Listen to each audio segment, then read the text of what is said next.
Hey everyone, welcome to another week of ProMAX Tech Talks. I'm Matt, coming to you live, and as always, I'm joined by Nathaniel as part of my tech team.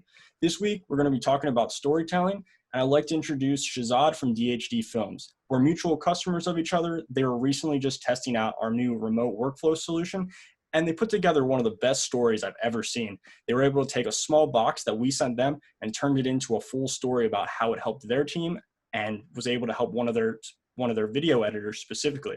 So Shezad, do you want to lead us off and introduce yourself a little bit and tell us what DHD does? Absolutely. Thank you, Matt. Thank you, Nathaniel, for the opportunity to come and speak.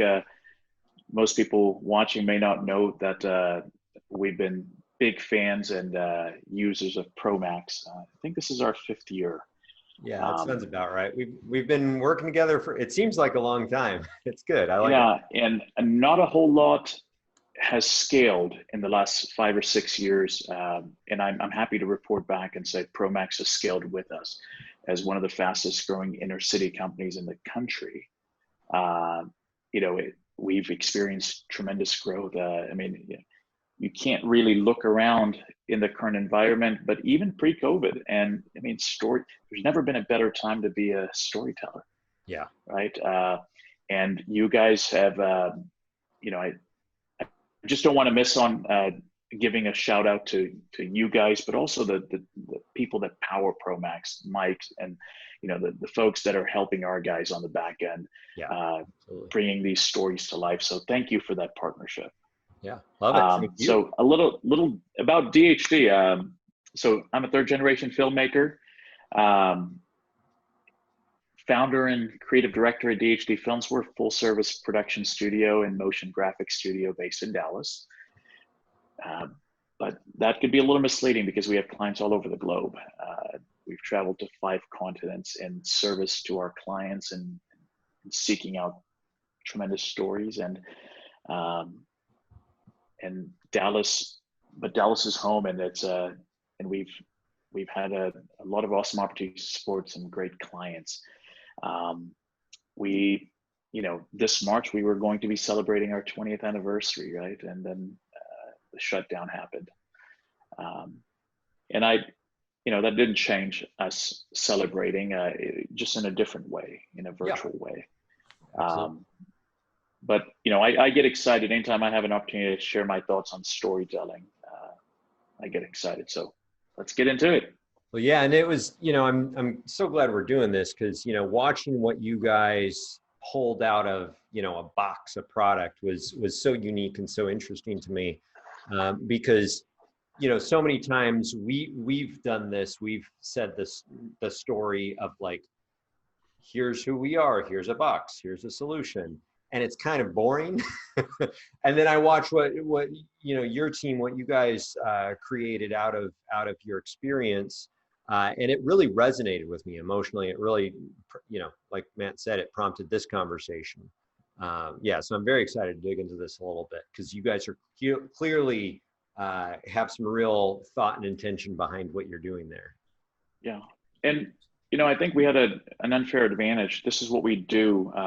We seek out, one of the questions that Matt said that I think I'm hoping to spend some time on is, how do you find the right story, the one that's going to move the needle for a business, right? In our environments, the B2B, B2C, it's really all H to H, right? On the other end of that is a human, and in the case of the use case video for the mobile solution, I think it worked because it was Peter, one of our editors, talking about his experience, right? And as we go into the different types of stories, that was a very personal story. And so you got a chance to see who he was, see him in his environment, experience his dry sense of humor, and talk about a product that had truly made a positive impact on him. So it didn't feel like marketing. Yeah, right? It was a testimonial. Yeah, couldn't agree more. So Matt, I think you had some questions you wanted to dive into. Yeah, absolutely. So you started to touch on that a little bit, Shezad. So when you're going into with one of your clients, how do you really identify and pull those stories out to create something like you did for us? So for me, storytelling is simply retelling of an event from a single perspective, right? And so it's as simple as that. And, when I say that, when I'm speaking to a group, a classroom, usually the next question, or a boardroom for that matter, the next question that's asked is it an art or a science? And I think that's easy as well. You always hear it as the art of storytelling. But like every other art that I'm familiar with, with creativity and vision and practice, you can improve it. Mm-hmm. Absolutely. Right. And so storytelling is nothing more than retelling of an event from a single perspective. Right. So if we agree to that, then, understanding. So typically for us, let me think this. So the question is, how do we identify and pull out the most impactful stories? Is that right? Yeah, absolutely. Yeah. I think for my team, it's really about understanding the needle we're trying to move, the business outcomes that we're trying to deliver. And that may sound cold, but what I mean by that is we have to know we are all storytellers, but only the best ones elicit a response, right? And that response could be, me picking up the phone, me going to a website, me registering, me scheduling a consultation, me leaving a testimonial or a survey or feedback, right? And so I think if we want our stories to elicit a response, then we have to understand what is that response we want. So in the case of, with ProMAX, we want to understand, okay, who are we speaking to? Who's the audience on the other side, right? It's that user, and what problem is the solution solving for them, right? I think once you understand that, the rest of it is easy. People coming out of film school think that the hardest part of what we do is in production, maybe sometimes in post, if they've gone through the After Effects or Cinema 4D classes. But I think the heaviest lift that we do as storytellers, as filmmakers, is in pre-production, in asking the right questions, in being good listeners, in listening to what's being said, and also listening to what's not being said. Oh, interesting. Thank you for sharing that. So there's obviously different types of stories. There's comedies, there's tragedies, there's documentaries. How do you pinpoint what type of story you want to use when you're going in to create something like this? What's your favorite type, Matt? I mean, I love a good action film, but if you make me laugh, I'll probably watch the whole thing. Yeah. What about you, Nathaniel? I've got to be honest. I love comedies. Yeah. I think. How about you? Yeah. I love a memorable story. And I think, we can certainly classify in the genre, but the way I tend to classify it is, and maybe it's because of the kinds of stories we're creating, is it an origin story? Is it a value story? Is it a vulnerable story? Is it going to help me humanize a brand? Is it a personal story? Right. And so we kind of break it down into those, and some, we trademarked Powered by Storytellers over a decade ago. But now, whether it's the McKinsey report or the Deloitte report, storytelling has become a buzzword. But in my view, you can't have a successful business without great storytelling. Right. And storytelling is, more than just a film on a website or copy in a brochure. Right. It's this is what we stand for. This is why we exist, our purpose. And if I can break down, so we're starting to talk about the types of stories, but if I could maybe go to what makes a story. So the four pillars of storytelling as we see it, if that's all right. Absolutely. And again, I don't have a PhD in this, so maybe there's somebody watching that has a PhD, and I'd love to be educated on this. But the way my team views this is, we have people, four things that are absolutely necessary. And my buddy Patrick from Muse kind of coined this, the four pillars of storytelling. But it's people, it's place, it's purpose, and it's plot. And let me give you a one-line description of each, if that's all right. Absolutely. Right. So, let's see here. People, the characters in your story that gives your audience something to relate to. Places where your story takes place, right? Where did the story happen? Is it in somebody's imagination? Is it in a living room? Purpose, probably my favorite pillar of storytelling, and that's where I tend to go first, is why should your audience care, right? And your audience is only going to care as much as the people in your story, right? And then plot, which is a structure of your story. It allows you to maximize the impact of the story. And then when we talk to our clients about this, we add two more layers to that. We talk about audience and we talk about distribution. Because so many times, we'll create this amazing, incredible story in form of a brand film or in form of an anthem film or a customer testimonial, but it falls flat. And then when you do a debrief, you realize it wasn't because the messaging, it was the distribution hadn't been thought through. Mm-hmm. And so now we, as storytellers, we've kind of taken ownership of that, and that's one of the expertise that we bring to our clients is we talk about the audience that's going to be consuming it, where are they consuming the content, and how are they envisioning this to be distributed. And many times what we realize is they don't start thinking about that till they have the finished product. And I think it's too late at that point. Yeah, I couldn't agree. Would you guys agree? Yeah, I couldn't agree more with that. I mean, I think, in the past, we've made that mistake many times. In fact, Matt, I'd liken that to what we've done in a lot of ways with SEO. Whereas, when we used to always try to make content about, what we knew we wanted to talk about and what we were smart at, and we'd spend all this time making this great content only for nobody to show up. And then we kind of learned how are people looking? How are people searching? What are they searching for?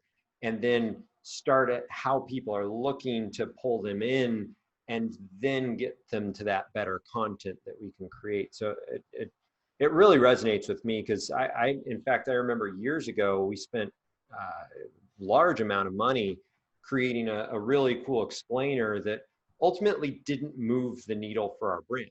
It was this 90-second video or so. It was beautiful, well messaged, everything, had all of those elements you're talking about, Shezad. But, then we put it on our YouTube page, and, 4 people watch it. And the reality is that, nobody's going to our, ProMAX's YouTube page to go watch videos on video explainers of what we do. That's not how people consume that content. Exactly. You got to put the content where people are going to be. Otherwise, you can have the best movie ever made and no one's going to watch it. So Shezad, after you've gone through those 4 pillars, how do you take that and turn it into your storytelling process, like actually getting it on camera and shooting everything and getting it to that point where you can distribute it? Can you break that down a little bit and share that? Absolutely. So I think, and I started going into this, before getting into the 4 Ps. It's, to me, at least in the brand world, you have the origin story. So the types of story, you have the origin story, which creates context for why you exist. It could be some people call it an anthem film, some people call it a brand film, identity film. And we've also used all of those words. It's factual, it's emotional, it has ideological truth to it. Then you have the value story. right? And so I think understanding the audience for ProMAX and DHD Films, that I'm kind of customizing this these examples. So the value story is, and this is something that it's a culture film, right? It showcases your values. It shines a light on your culture. Many times clients will come to us and say, we need a recruiting film. And we'll oftentimes be able to listen to them, talk to them, and advise them. And what we recognize is they really need a film. They need a story that highlights their culture, right? And it's more than, hey, this is what a data analyst does at company B, and these are the benefits. Because all of that's not a differentiator anymore, No. right? People want to know what you stand for, Yeah. right? Now more than ever. And then you have the vulnerable story, right? This is where you expressly choose to drive emotional impact by shedding light on something that the viewer may not already know about you as a brand, as an individual.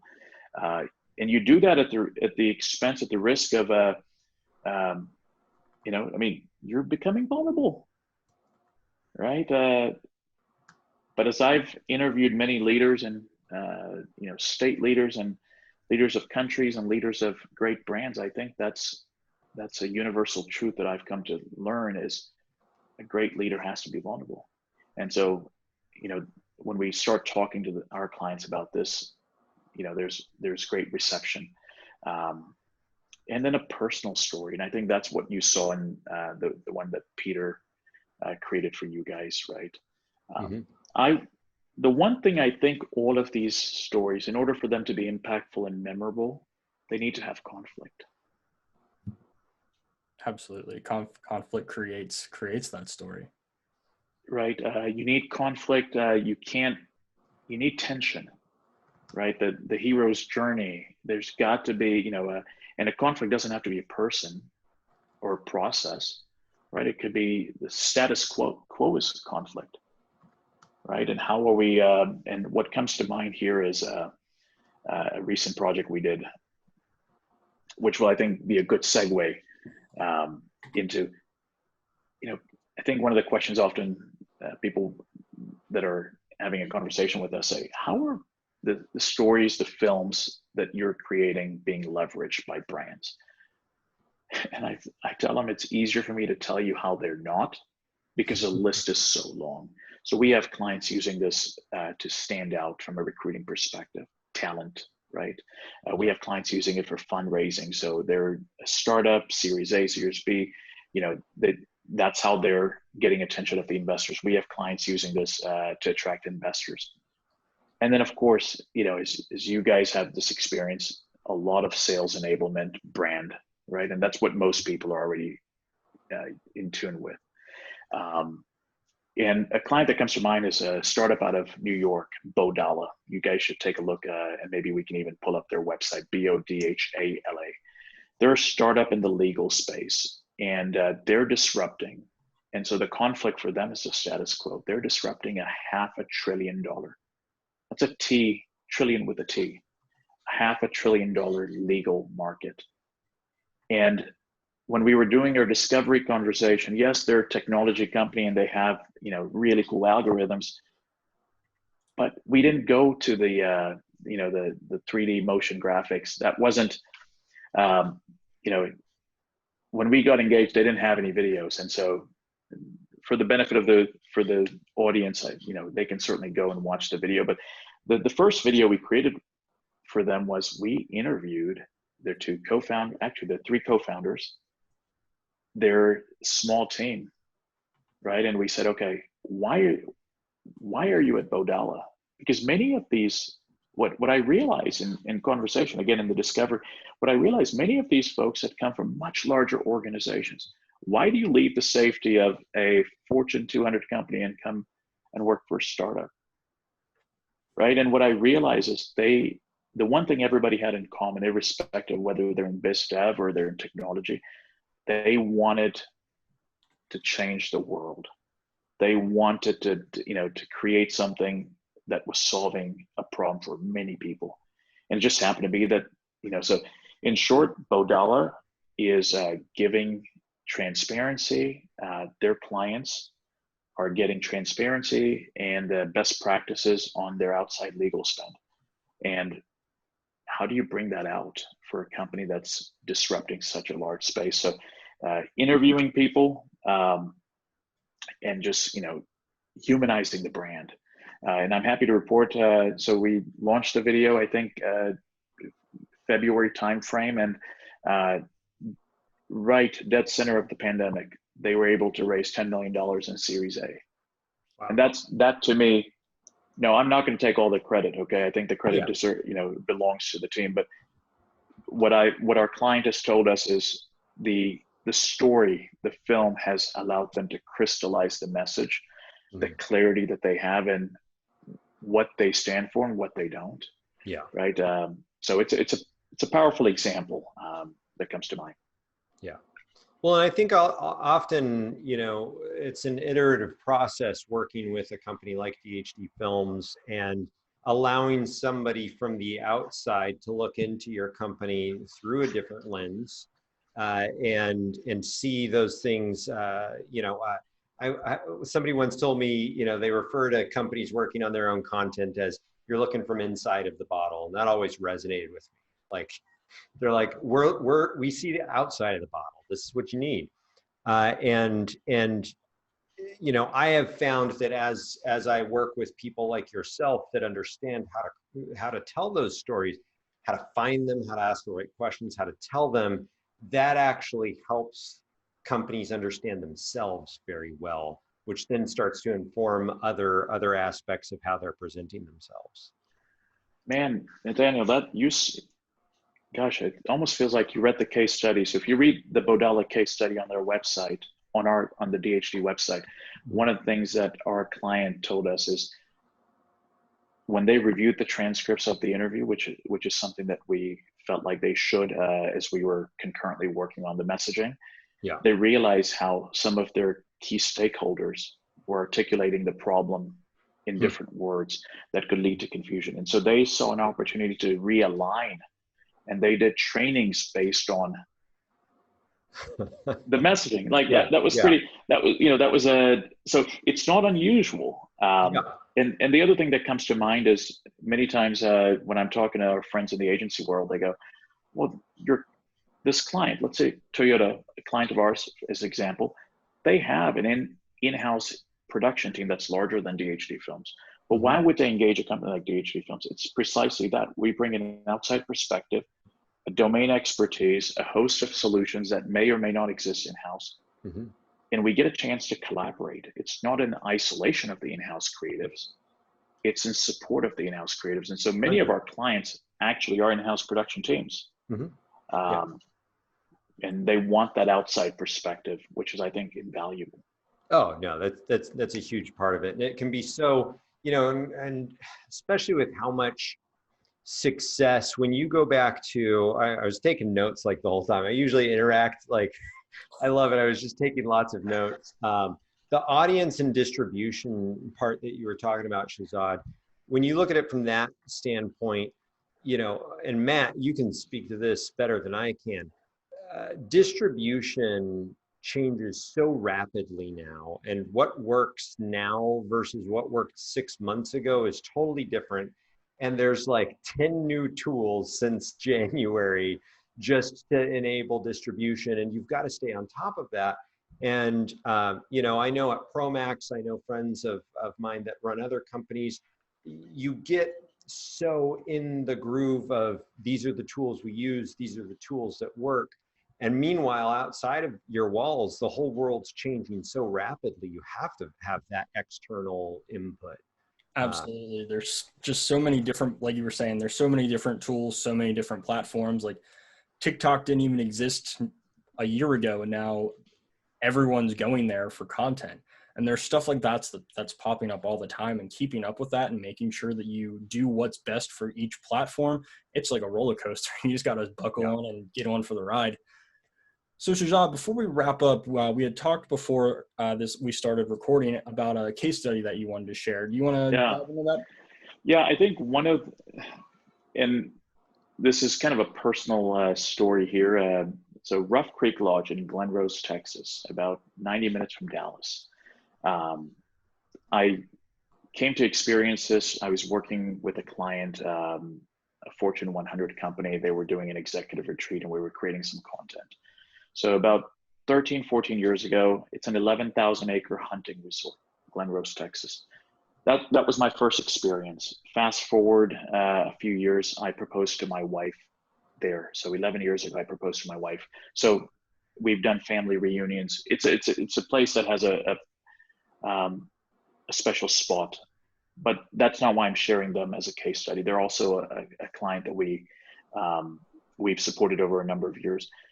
So here is, and you could see this when you go to their website. Here's a hospitality venue, world class, by the way. We've worked with 2 US presidents, over a dozen Fortune 100 companies. So this is not your typical hotel. Let's just start there. Yeah. We've, Tom Cruise. I mean, the who's who has been here, and it's a very private, very exclusive, but vast. So one of the challenges that they've had for a number of years is their audience is different. So you've got the executives, the executive retreats. So a company like Waste Management would host their top leaders at the end of the year, beginning of a new year. You've got families who are doing staycations and such. You have the hunting community, so they're a hunting resort and well known for that. And then you have really high-end weddings. So people will rent, because the food and the hospitality is just incredible. And so last year we had been engaged to create a brand film. And the challenge that this client was experiencing is each of those audiences, and I won't go too deep into this, you can imagine an executive leadership team isn't so fond of having families in the pool area, right? And the messaging that needs to be created for the hunters, the passion that are passionate about this is very different. And so what they were really struggling with is how do we create one? Actually, they commissioned, and we didn't know any better at the beginning of this process. They commissioned 4 videos. A different video that would live on a different page of the website. And as we're going through our discovery phase and we challenge our clients, what we realize is there's a brilliant and beautiful way to tell and attract all of these audiences in one film. And so if that could be queued up and we'll watch it, and if we have a few minutes, I'm happy to answer questions. At Rough Creek, we like to keep things open. And we're not just talking about the views. Really, we're open to all kinds of things. Pull up in the SUV? Okay. Land in a little more style? We're open to that. Out here, it's a perfect mix of rustic charm and modern elegance that greets your business team of 40 or your family of 5. Spend the night on nature's doorstep, or lodge in a suite worthy of our incredible sunrise.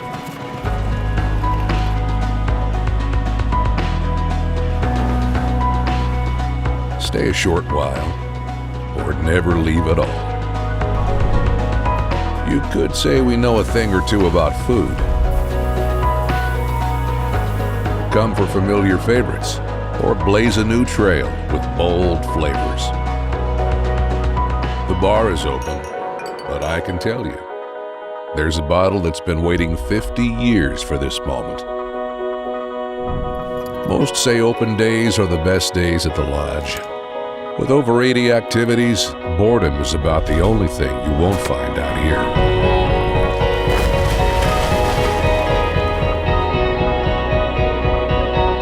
Put your aim to the test. Treat the missus to a world-class pampering session. Here, the scenery is even better with a club in hand. And the trails only end when you pull back the reins. Whether it's a big win, and I do, or simple just 'cause. Our award-winning staff is here to make sure your time in Texas Hill Country is unmatched in quality. People sure have a lot of nice things to say about us. We hope you're open to coming down to Rough Creek Lodge. It's the place to be.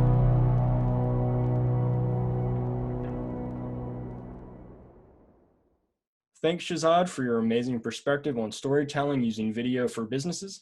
I'll put links to both the video they put together for ProMAX as well as the case study that Shezad was talking about in the description below. If you haven't already, hit that red subscribe button and sign up for alerts so you get the latest news from ProMAX as soon as it comes out. Thanks, everyone, and have a great week.